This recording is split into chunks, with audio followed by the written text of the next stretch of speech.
মুহররমের রোজা যেটাকে আমরা কি বলি আশুরা বলি। তো এই আশুরার রোজা এটা আপনি কিভাবে পালন করবেন? রসুল মদিনায় আসলেন। রসুল কোথায় আসলেন? আমার আশুরার দিবসে এটাও মসজিদ আছে। রসুল মদিনায় আসলেন, দেখলেন 10ই মুহররম। কতই মুহররম? ইহুদিরা রোজা রাখতেছে। কারো রোজা রাখছে? ইহুদিরা কি আমাদের ভাই? না না, ওদের ধর্ম আলাদা, আমাদের ধর্ম। তো ওরা যখন রোজা রাখছে, আমার কামলিওয়ালা বলেন ওরা রোজা রাখছে কেন? তখন ইহুদিরা বললেন এটা আমাদের জন্য আনন্দের দিন, ঈদের দিন। কেন? বলছে আল্লাহ মুসা আলাইহিস সালামকে ফেরাউনের কপ্পর থেকে উদ্ধার করেছে, ফেরাউনকে পানির ভিতরে সুবাইয়া মেরে ফেলেছে। এই শুকরিয়ায় আমরা কি করছি? রোজা রাখছি।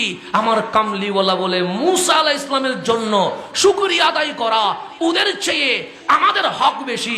সুতরাং আমরা শুধু একদিন রোজা রাখবো না, আশুরার আগের দিন না পারলে আশুরার পরের দিন আমরা 2 দিন মিলাইয়া রোজা রাখবো।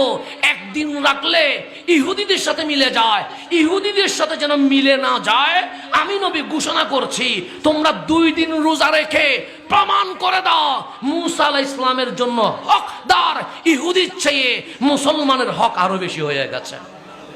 তাহলে রসুল ভালো কাজকে কি করতেন? প্রাধান্য দিতেন। বন্ধ করে দাও না, যে ইহুদিরা করে বন্ধ করে দাও, না না, তোমরা সেদিনও রাখবা, কিন্তু শুধু একদিন রাখবা না, হয়তো আবার 9 তারিখ রাখবা, 9 তারিখ 12 নয় 11 তারিখ রাখবা, যাতে করে তোমাদের আমল আর ইহুদির আমল যেন কিনা হয়ে যায়, মিলে না যায়।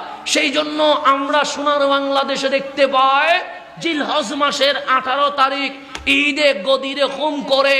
আরে ঈদে গদিরে হোম করলে এটা নিয়ে আমরা যুদ্ধ করি নাই, কিন্তু একটা জিনিস মনে রাখবেন, মাওলা আলীর বেলায়ত এটা বড় আনন্দের, মাওলা আলীর বেলায়ত এটা বড় উৎসবের, কিন্তু আমরা ঈদে গদির বলতে পারবো না।